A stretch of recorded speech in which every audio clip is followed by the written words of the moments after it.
Alucard XP Lane at ituturo ko sa inyo dapat semi-tank yung konsepto nito dahil malulugi ka sa kalaban mo kapag naka-pure damage build ka. Kahit ang kalabang Aldous sobrang bugbog sa akin dahil hindi niya magawang talunin ang Alucard build ko na napakahusay.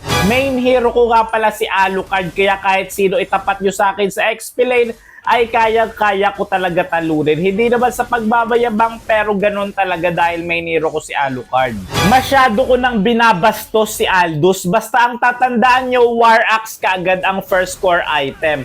Tapos susundan mo ito ng Brute Force Breastplate at Queen's Wings. At ang ibang items naman ay depende na sa sitwasyon at talagang napakahusay ng aking Alucard dahil nga sa ganitong build. Pwede nyong gayahin ang ganitong build at talagang hindi kayo magsisisi dahil pinag-aralan ko to ng matagal kung paano gamitin ng tama. Kahit 1v1 sa dalawa talagang hindi sila uubra, tumatakbo pero hindi makakatakas. Aldous wala na ring takas. Itong Alucard XP Lane build ko pumapalag to nakikipag 1v1 sa tatlo. Tignan nyo, panoorin nyo, Leslie, Nana, Selena, 1v1 sa tatlo sila ay tumatakbo. Partida may tower na kasama, tutumbang isa kapalit ng buhay ko. Panalo kami dito at kung gusto nyo ng mga content na katulad nito ay follow nyo lang ako. Subukan nyo na ang build na to.